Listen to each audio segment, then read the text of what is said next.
The hidden exhaustion of high-functioning women, why you're always tired. There is a very specific kind of exhaustion that doesn't look like burnout. It doesn't look dramatic. It doesn't interrupt your life in obvious ways, and from the outside, it often doesn't look like anything at all.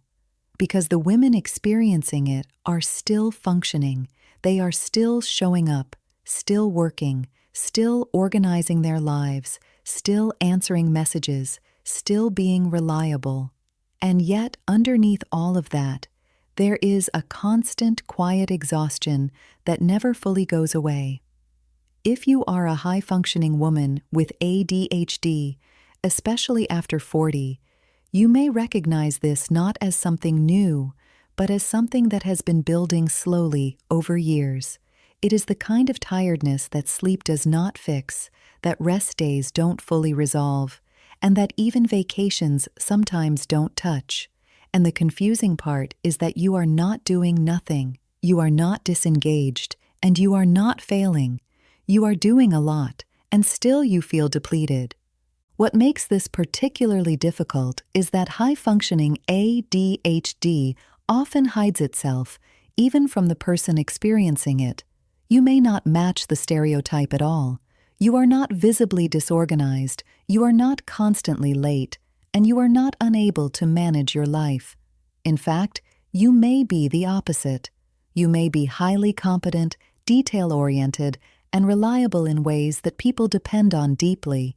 Because of that, no one questions your capacity, and over time, neither do you.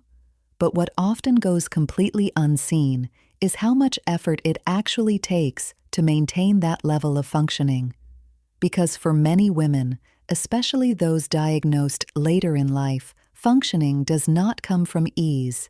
It comes from compensation, from building internal systems, from constantly thinking ahead, from scanning what needs to be done next, and from managing a level of internal complexity that other people don't even notice. And over time, that constant internal effort becomes exhausting. One of the key reasons for this hidden exhaustion is something that is rarely talked about in a grounded and realistic way, and that is cognitive load. If you have ADHD, your brain is not filtering and prioritizing input in the same automatic way, which means you are often processing more than other people at the same time. You are taking in more sensory input, more emotional nuance, more micro-decisions throughout the day. Even simple environments can require continuous adjustment. Noise, light, people, conversations, unclear expectations, shifting demands. All of this is being processed simultaneously, not occasionally, but continuously. And because you are high-functioning, you don't necessarily react outwardly. You regulate internally, you hold it together, you adapt, you stay composed. But that internal regulation has a cost, and that cost accumulates quietly in the background. On top of that, many high-functioning ADHD women have developed what looks like strong executive functioning, but in reality is often a form of controlled overcompensation. You may rely on mental checklists, constant anticipation of what could go wrong, over-preparation, rehearsing conversations, and tracking multiple threads in your mind at once. This creates the illusion of control and stability, but it is not effortless. It is active and ongoing, which means your brain is rarely at rest, even when you appear calm on the outside. This is why many women describe a very specific experience, feeling tired even when nothing dramatic happened. Because the exhaustion is not coming from one big event, it is coming from hundreds of small, invisible efforts that happen every single day without interruption. After 40, this becomes more noticeable, not because something suddenly broke, but because your system has less capacity to compensate endlessly. Hormonal changes can play a role, but more importantly, your nervous system has been running a high-effort strategy for years, sometimes decades, and at some point, it starts asking for something different. Not more discipline, not more productivity, but more support, more structure that actually reduces effort instead of increasing it. This is a crucial shift because many women respond to this kind of exhaustion by trying to optimize themselves even more, by adding more routines, more systems, more expectations, and this often makes things worse instead of better. So the question becomes what actually helps, not in theory, but in a way that you can realistically apply in your daily life. The first shift is understanding that your exhaustion is not a sign of failure, it is a sign of load, which means the solution is not pushing harder, it is reducing unnecessary load. One of the most effective ways to do this is by reducing decision density. Many high-functioning ADHD women are making far more decisions than they realize, from what to do first, how to respond, when to switch tasks, what not to forget, and how to manage competing priorities. Instead of trying to manage this mentally, it becomes essential to externalize decisions wherever possible. This can look like having a very small number of fixed daily anchors, such as a consistent start to your day, a predictable structure for meals, or predefined blocks for certain types of tasks. The goal is not rigidity, but reducing the number of decisions your brain has to make in real time.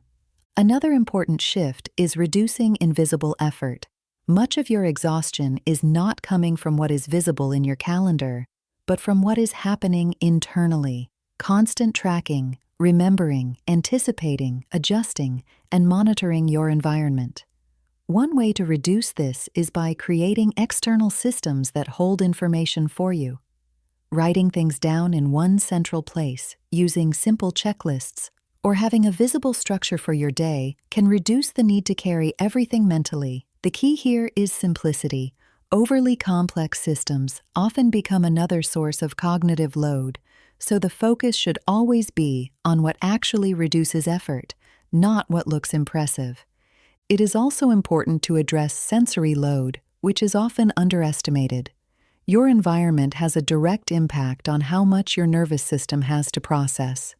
Reducing background noise, softening lighting, creating visually calmer spaces, and limiting unnecessary input can significantly reduce the baseline level of stress your system experiences throughout the day. This is not about creating a perfect environment, but about making small adjustments that reduce constant microstimulation. Even small changes can have a noticeable effect over time. Another layer that is often overlooked is recovery. Many high-functioning women believe they are resting, but their nervous system is not actually recovering. Activities like scrolling, multitasking, or consuming more input may feel like a break, but they often continue to stimulate the system. Real recovery involves reducing input, not adding more. This can be as simple as sitting in a quiet space for a few minutes, going for a slow walk without your phone, or creating short moments of stillness throughout your day. These moments may seem insignificant, but they allow your system to reset in a way that constant stimulation does not. Finally, one of the most important shifts is redefining what functioning actually means for you. High functioning has often meant being reliable, capable, and managing everything without visible struggle. But if that level of functioning comes at the cost of constant exhaustion, it is not sustainable. True functioning includes having energy left at the end of the day, having space to think clearly, and not constantly operating at the edge of your capacity. This may require adjusting expectations, setting boundaries, and allowing yourself to do less in certain areas in order to preserve your energy in others. If this resonates with you, it is important to understand that this kind of exhaustion is not a personal flaw. It is the result of a system that has been working very hard for a very long time, and the shift is not about becoming a different person, but about creating conditions that allow your system to function with less effort and more support. This is where real change begins, not in pushing harder, but in designing your life in a way that actually works for your brain. And if you want to go deeper into this, into building a calmer, more structured way of living that supports your energy instead of draining it, then this channel is exactly for that. You can subscribe for more videos that connect ADHD after 40, nervous system regulation, and a way of living that is designed for complex brains, not against them.